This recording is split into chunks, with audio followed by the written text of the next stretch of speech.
يا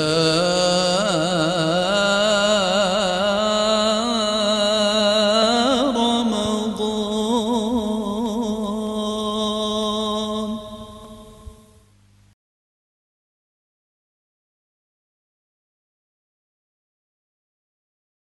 أعوذ بالله من الشيطان الرجيم. بسم الله الرحمن الرحيم. الحمد لله والصلاة والسلام على رسول الله. Dünyanın her qaysı joylarida yaşayotgan Uyg'ur musulmon qarindoshlarim, sizlarga Allohning salomı bo'lsin. Assalomu alaykum va rahmatulloh. Alloh subhanahu va taolo sizlarning ro'zanglarni qabul qilsin, o'qigan Qur'oninglarni qabul qilsin. Keçiler o'qigan tahajjud, tarovih namozinglarni ham qabul qilib, sizlarga oxiratda katta ajrlarni bersin. Hurmatli qarindoshlar, biz dinimizda eng ulug' bo'lgan yoki eng ulug' ibodatlarning qatoridan o'rin olgan cho'ng bir ibodat mavsumida yashayapmiz. Abi Umama radhiyallohu anhu Rasul alayhissalomdan, Rasul akram sallallohu alayhi va sallamdan naql qilgan bir hadis sharifda bu ibodatning nihoyat katta ulug' ibodat ekanligi bayon qilingan.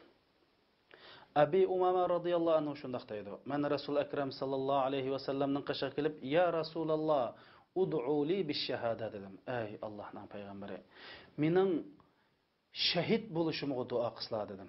Rasululloh Allohumma sallimhum g'annimhum dedi. Ey Alloh, bularni salomat qilgin va dushmanlardan g'animat olg'in nasib qilgin dedi. Shundan biz urush qatnashib, urushdan salomat qaytib keldik, ham g'animat oldik. Kelib Rasululloh yana dedim, ya Rasululloh, men duo qilgin shahid bo'lay desam, yana o'xshash duo qildi. Yana shunda bo'lib g'animat olib salomat qaytib keldik. 3-qatim yana shunda duo talab qilsam, shunda duo qildi. 4-qatim Rasulullohning qashiga kelib, ya Rasululloh, men mushunda kayni-kayndan 3 qatim kelib, sildan buning bir shahodat sharbitini ichish sharofatiga muyassar bo'lishim uchun bir duo qilsizlar desam, silman mushunda dedilar. Ya Allohning payg'ambari, mening bir jannat kirishimga yo'l hozirlaydigan bir amalni depaslar desam, Rasululloh sen ro'zini o'zingga lozim tut dedi.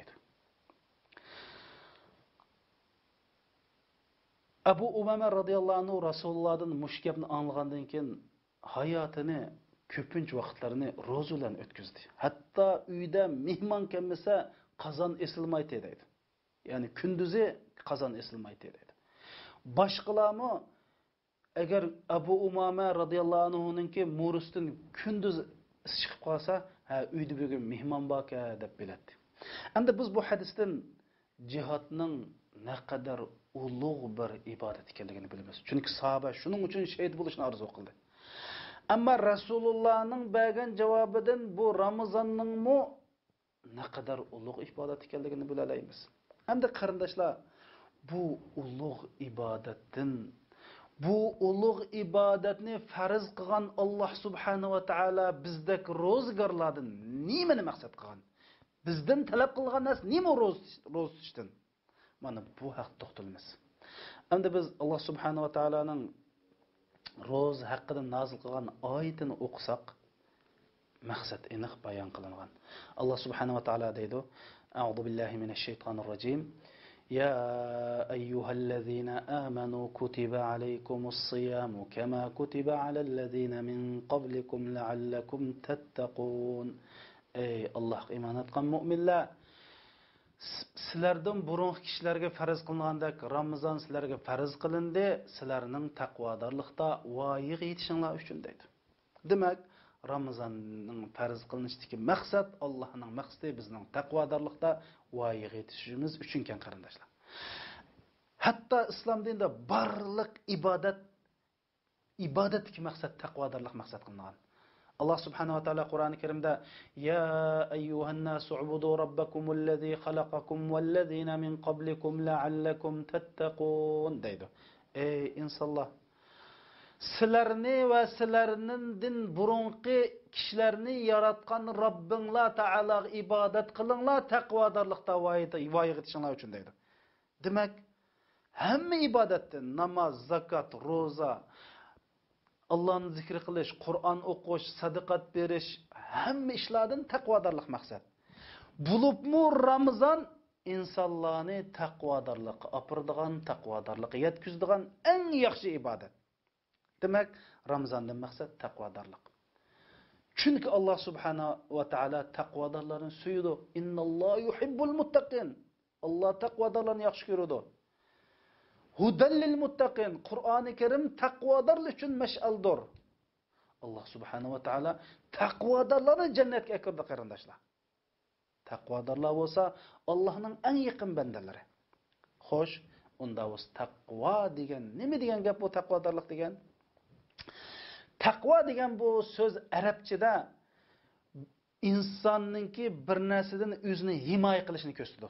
Saqlanishni, mudofaa qilishni ko'rsatadi qarindoshlar. Endi bu taqvo, qanday odamni taqvodor deymiz desa, ulamolar buning o'xshashmagan ta'birlarni bergan.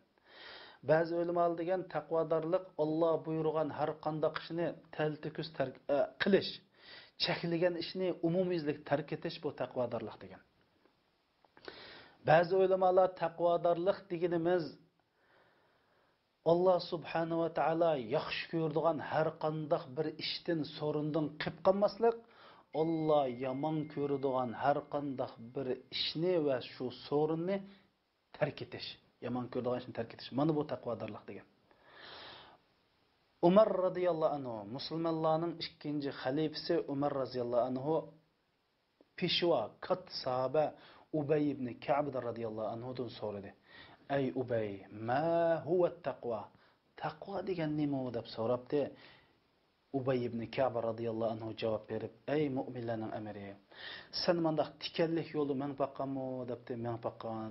Qanday maqtanash tikanlik yo'lda desa, o chaponlarimning kiyimlarimni ustun qilib, ashu noyti oy putumni shunda ko'tarsam, ikkinchi qatim dassaydigan vaqtda noyt ehtiyot bilan shunda dassab, noyt ehtiyot bilan mangtayin desa, mana bu taqvolik degan qarindoshlar.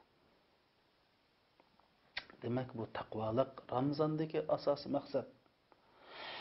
Endi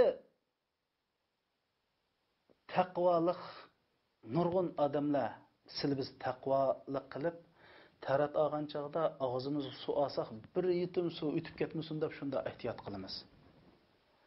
Taqvolik qilamiz deb qo'llarimizni duoga ko'tarib Allohga yig'lab, kechalari Allohga yig'lab Qur'on o'qiymiz, tahajjud namozi o'qiymiz, mana bu ro'zlarni tutamiz. Bu taqvolik qarindoshlar. Taqvolik uchun shunday qilamiz. Endi bu Ramazon qarindoshlar nimadan iborat? Inson o'zininki nafsini kontrol qilishdan iborat. Ramazon faqat bir yemek ichmakdan ma'lum vaqt, ma'lum muddatda chekinish deganlikni ko'rsatmaydi. Ramazon deganlik inson o'zining ruhini, o'zining nafsini, havoy havasini kontrol qilib, shuning ustidan g'olib kelishini ko'rsatadi qarindoshlar. İnsan o'zining qo'saqning qulliqidan, havoy havasining qulligidan qutulib mukammal takomul o'zining nafsini ustidan g'olib kelgan bir taqvo inson bo'lishni maqsad qiladi. Endi bu taqvolik neden boshlandi desak, inson o'zininki nafsini kontrol qila olsa, o'zining havoy havasini kontrol qila olsa, shuning ustidan g'olib kela olsa, ondan keyin taqvo bo'la oladi ekan. Oyig'i chiqmas. Bu bizning badanimizning moddiy talablarining ustidan g'olib kela olsak, mol dunyoning shavqun so'rallari ustun kela olsak, barliq insonlar g'arq bo'lib ketayotgan rohat parastlik, dunyo parastlik, parastlikning shiddatli iqimida iqib ketmay, iymonimizni, odimligimizni saqlab qolsak, mana bu taqvodorlik. Taqvodorlikdan mushu maqsad qilindi qarindoshlar. Nereden boshlandi? İnson o'zining nafsini, havoy havasini kontrol qilish, ustidan g'olib kelish. O'ylab boqaylik qarindoshlar. Mush dunyoda sizlar bizni o'zaro urush jidaliga solayotgan, İnsan özünün insan qarindishini o'tirayotgan, töhmet qilayotgan, turmalarga tashlayotgan, hatto düşmanlarga chiqayotgan, vijdonni setayotgan, mushuning hammasi nima desa, inson o'zining nafsiga, havoyi havisiga berilganlik. Ya'ni ya qo'saq balasi yoki shahvat balasi. Mal dunyoni yaxshi ko'rish shahvatparastlik. Mansabning keyindan yurib, mansabni deb vijdonini, o'zining kimligini, millatini, dinni sotganlik shahvatparastlik. Chunki bu shu shahvat qarindoshlar. Qo'suq to'ymaslik, mal dunyoga to'ymaslik, kiyimiga to'ymaslik, rohat farog'atga to'ymaslik hammasi shahvat qarindoshlar. Biz shahvat degani ayollar maqsad qilinmaydi. Mana mushlarning ustidan g'olib kelib, inson haqiqatga intiladigan, cho'ng ishlarga intiladigan, oyig'i chiqmas ushshaq, chupranda, tayini yo'q ishlar bilan mashg'ul bo'lmay, ummatning, jannatning, musulmonlarning g'imini yeydigan mana cho'ng ishlarni o'ziga maqsad qilgan odam, mana bu taqvodorlik. Mana islom, ro'za buni maqsad qilindi qarindoshlar. Oxirsida mush taqvodorlikda ijtimoiy taqvodorlikqa bak ahamiyat berish qarindoshlar. Chunki o'ylab baqili, Imom Buxoriy rahmatullohi alayhi shunday deydi. Men balog'atga yetgandan tortib bir insonning kaynidan g'ayvat qilib baxmadim deydi. Demak, mana bu taqvodorlikning andisimi shu. İmam Şafii rahmetullah deydi, men meyli rast bo'lsin, meyli yolg'on bo'lsin, Alloh nom bilan bir qasam qilib baxmadim deydi. Hayotimda bir qasam qilib baxmadim deydi. Mana bu taqvodorlikning namunalari qarindoshlar. Abu Sulaymon ad-Dakani degan zot deydi, men har kun aynak qarab chiroyim gunoh ma'siyatning sababidan qordab ketdim deb qaraydim deydi. Mana bu taqvolik qarindoshlar. Ya'ni ehtiyot, mushunda yashash taqvolik. Taqvolik degan, o'zini men taqvo bo'lay degan, musulmondan taqvo bo'lish talab qilingan qarindoshlar. Taqvo bo'lish uchun birinchisi bizning xo'shni xulumlarimiz isil odamkan, taqvo ekan deb solish kerak. Ya'ni xo'shni xulumlar kim u? Bizning uyimizning atrofidagi kishilar, xizmatdoshlarimiz, do'kondoshlarimiz, al-og'inlarimiz, tijoratchi qarindoshlarimiz, ya'ni biz bilan yaqindan yashaydigan odamlar bizning axloqimizdan, bizning mush turqimizdan, gap so'zimizdan, ish harakatlarimizdan haqiqatan taqvo, asl musulmon kan desa, biz taqvo. Ikkinchisi safardoshlarimiz qarindoshlar. Bu safar degan gap arabcha so'z bo'lib, oshkorlash degan ma'noda keldi. Safarni asl arabchada asparat tahqiqatu an kaza va kaza deydi. Ya'ni tekshirish natijasi shun oshkorligi deb arabchada safarga oshkorlash degan ma'noda. Ya'ni safar shu safar qiluvchining qandoq odam ekanligini oshkorlaydi qarindoshlar. Normal turmushda men borman, sen kelsa men borman, sen iymon qilsa men iymon qilaman. Bu normal ahvolda uqulmaydi. Ammo safar qilgan chaqda shu odamning axloqi, qandoq odam ekanligi, dindorligining yasalma, yolg'on dindorlikmi yoki haqiqiy yurakdan chiqqan dindorlikmi, safar buni oshkorlaydi qarindoshlar. Shu safardoshlarim sana yaxshi odamkan, mu'minkan, taqvokan desa, sen taqvo. Uchinchisi, sen bilan muomala qilib boqqan, sen bilan qudvoji bo'lib boqqan, sen bilan tangi tilla bilan bo'libmi iqtisodiy muomala qilib boqqanlar. Sen qaz beribdi, sendan qaz epdi, sen bir narsa setibdi yo sendan bir narsa setib olibdi.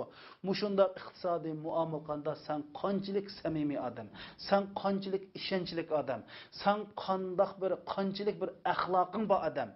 Mana mush ishlar oshkorlanib qarindoshlar. Mushu chaqda mu'minlar seni taqvodorkan, asl odamkan desa, sen taqvo. Ey canım qarindoshlar. Bu taqvo degan so'z Qur'oni Karimda 300 dan ortiq joyda takrorlangan. Bo'libmi Taloq surasida bak ko'p takrorlangan. Taloq surasi ya'ni er-xotin ajrashadigan qonunlarni bayon qilgan bir sura.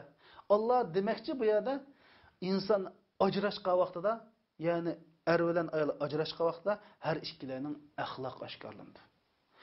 Sen eringdan ajrashsang ey ayol, sen ayolingni qo'yib olsang ey er, bir axloq bilan taqvolik bilan ajrashqin deganda qilib, mana bu taqvo so'zi taloq so'zi ko'p takrorlangan. Demak, musulmon qarindoshlar, biz taqvolik qilib kechalari namoz o'qiymiz, haramga berib, xoni kabini tutib yig'laymiz, qo'limizni ko'tarib duo qilib yig'lab ketamiz. Bu bizning taqvodorligimizni ko'rsatmaydi. Bu o'tkinchi bizga kelgan bir tuyg'u. To'g'ri, taqvolikdan bo'lish mumkin, lekin bu taqvolikning andisi emas. Taqvolikning andisi mana bu qarindoshlar, safar qilsang qandoq odamsan? Boshqalar bilan tangitilla bilan muomala qilsang qandoq odamsan? Qo'shnilaring bilan, savoqdoshlaring bilan, al-og'inlaring bilan, do'kon qo'shna, tijorat qo'shnan mushlar bilan sen qandoq? Mana bu taqvodorlikni qiliblar, taqvodorlikning yo taqvodor emas ekanligini bildiradigan bir andizma shu qarindoshlar. Mana Ramazon buni maqsad qilib qarindoshlar. Eng muhimi Ramazon nafsimizning, havoyi havasimizni kontrol qilish bilan boshlandi. Yeyimiz kelgan yemaymiz, ishkimiz kelgan ishmaymiz, ko'zimiz haromdan saqlandi, quloqimiz haromdan saqlandi, qo'limiz haromdan saqlandi, putimiz haromdan saqlandi. Shuning Ramazon tutgan vaqtida payg'ambar alayhisalom yolg'on gap qilgan odamning Alloh subhanahu va taolo uning rizqiga ehtiyoji yo'q. Man lam yada qawla zur wal amal bi falaysa lillahi hajatun fi an yada ta'ama wa sharaba. Rizqan odam yolg'onchilikni va yolg'on ishga amal qilishni tashlamasa, Allohning rizqiga ehtiyoji yo'q deb qarindoshlar. Bu Ramazon mana biz inson o'zimizni kontrol qilish, nafsimizni kontrol qilish, shahvatimizni, havoyimizni kontrol qilib, buning ustidan g'olib kelib, bu qo'saqvaligidan, mol dunyoga to'ymaslikdan, mana mushjatin kontrol qilsak, biz taqvo degan inson qatoriga kiramiz. Taqvoli degan ashunda bo'ldi. Cho'ng-cho'ng ishlar o'zini bag'ishlaydi. Cho'ng-cho'ng ishlarning g'imini yeydi. Haqiqat nadido deb haqiqatning nurini izlaydi. Haq bilan birga bo'ladi. Hayotini haqqa ataydi. Mana bu taqvo musulmonlarning Qur'oni Karimdagi sifati. Aksicha qo'saqning quli bo'lgan, shahvatining quli bo'lgan jinim qarindoshlarimiz, butun baloyat shu shahvat, qo'saq balasi ya shahvat balasi qarindoshlarimiz. Mana Ramazon mana insonlarni mush patqoqdan qutqizish uchun Ramazon faraz qilingan. Bizni qutqizdi bu Ramazon qarindoshlar. Ramazon bizni haqiqiy bir mu'min qilib qurib chiqdi. Ramazon sil bizning o'zimizni qurib chiqishning eng yaxshi bir vasilasi qarindoshlar. Allah subhanahu wa ta'ala sil bizni haqiqiy Ramazon tutgan kishilarning qatoridan qilsin. Assalomu alaykum va rahmatullohi va barakatuh.